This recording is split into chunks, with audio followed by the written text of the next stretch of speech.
Hi, everybody. First and foremost, Keith, I want to pass my most sincerest thanks to you for putting me the first 10 talk after the Whiskey and Wi-Fi show last night. I really, really appreciate it this morning. And of course the conference, right? It's a fantastic show. My name is Sam. I'm here to do a presentation on the topic of it depends. This is who I am, this is what I do.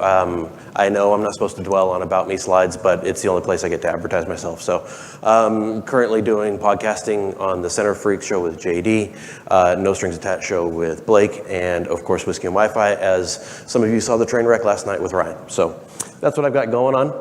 Of course, obviously working on the Wi-Fi Pros Slack group as well. So if you're not in that and you would like to be in that, just send me a DM or an email or whatever. So it depends.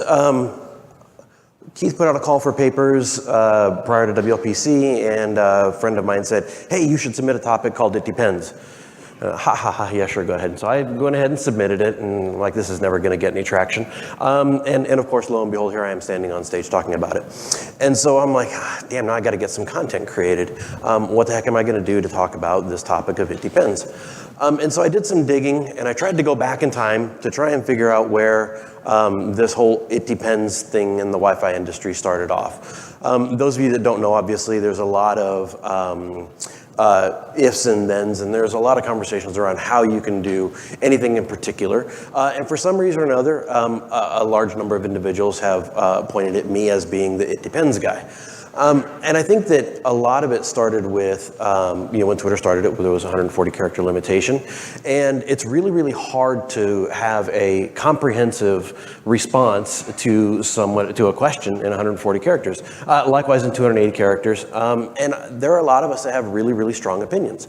And so you either get these short bursts of passion, or you get these, threaded tweets, or you get a whole lot of engagement that tends to be very, very bursty and can be very, very contentious. And really, I think when I first started doing it, it was less about trying to be, what's the word, pedantic, right? And more about trying to teach somebody to fish. Right, it's more about trying to educate people, I think, and giving them, sort of that choose your own adventure conversation about what it is you should be doing based on what it is the questions that you're asking are. And so when I looked back in time, I was sort of all over the map. I saw all sorts of references, and there was, this has been going on for quite some time.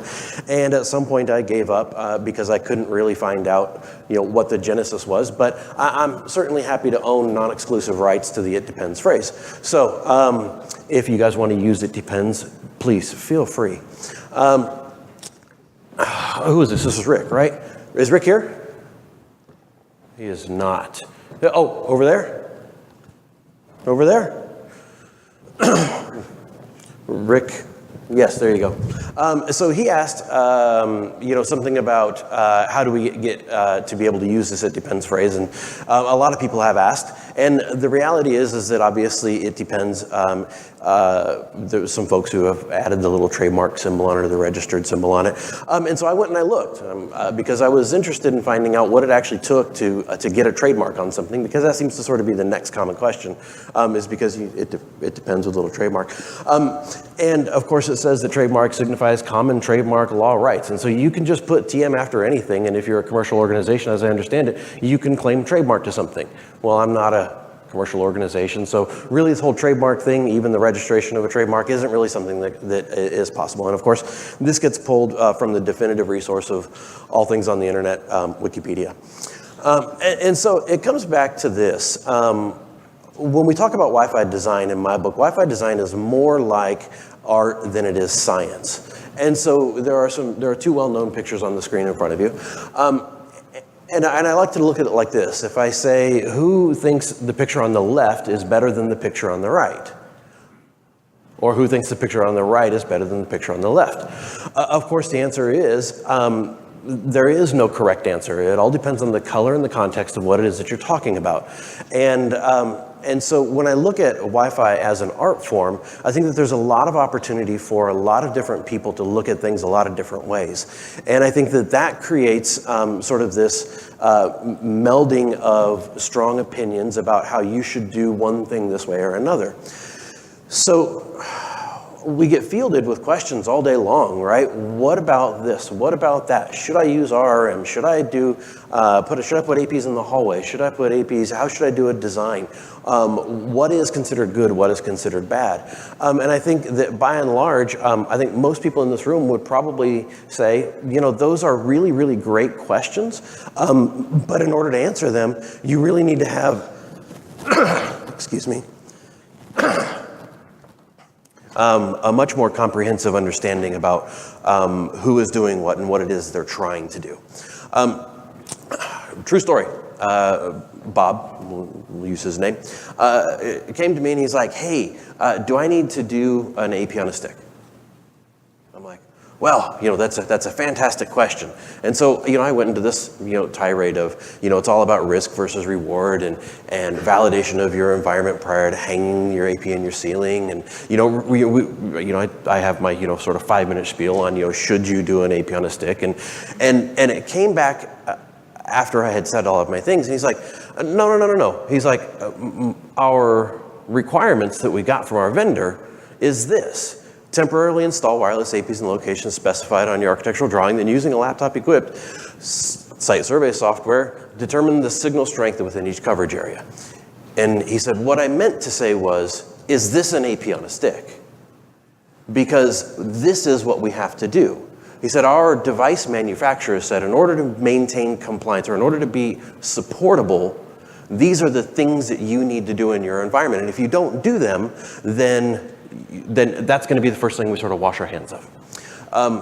And so this is a really, really great example, I think, of color and context where you can take a seemingly innocent answer, innocent question, and it may have nothing to do with, should I do an AP on a stick? It may be all about supportability, or it may be all about any number of things. And this, by the way, is a blurb pulled letter for letter from Microsoft. In fact, Microsoft actually recommends this. So if you're a Microsoft shop, you should be aware that this is what Microsoft recommends you do. Follow it or not, I don't know. A pedant is a person who is excessively concerned with formalism, accuracy, precision, or one who makes ostentatious and arrogant show of learning. Again, I believe this comes from the all-knowing Wikipedia. Yeah, it sure does. And so that's really the definition of pedant as far as I'm concerned. And it's a good definition. And there are certainly a lot of ostentatious and arrogant people in the industry. And so perhaps this is a really, really good way to describe people. And those of you that are haters that say, you know what, I hear you, but it depends is a terrible response to anything because it doesn't help anybody. I hear you. I think everybody hears. Here are some choice opinions on the matter. I think that there are a lot of opinions from a lot of people, and it's easy to say you need to be answering with more than just depends, because it's easy to throw stones, right? It's easy to say, oh, you're just deflecting. Oh, you're just being a pedant. The reality is that when I talk to people and I engage with people about this topic on a more one-on-one basis, and we have a dialogue about what this really means, in response to some of those previous tweets, the comment was, it's like it depends as the answer, instead of realizing it's a simple way to say there's more work to do. And this comes from the very, very wise Ryan Ansaba. I think he was probably drinking at the time. So for my part, consider the source. All right, consider who's asking the question. And obviously the age-old mantra of pick two of the three, right? Easy, cheap, good. Which two are you asking for? And if you can provide some color and context in your ask around what your goals are and what it is you're trying to do, then that's going to help somebody help you better. And it's going to push that it depends deflection a little bit further on down the road. Try and be as comprehensive as you can. We know not everybody's an expert. Right? There are certainly things that I don't know. There's a lot that I don't know. But if we don't know, us helping you get to the right person or the right source of truth for your topic is going to be a lot easier if you can be more comprehensive and show some skin in the game. Has anybody ever had somebody reach out to them and go, oh, should I do fill in the blank? Can you do that for me? No, this isn't a, hey, reach out for some free help and then you're going to get a config from somebody. Work with who it is that you're asking your opinion of. And that came from me. I actually wrote those letters myself. So, thanks for listening to me on my soapbox. I'm down to 10 seconds. I hope you enjoyed the presentation, and please stop by and say hi if you liked it. And you can get your own "Hello, my name is" sticker. Thank you.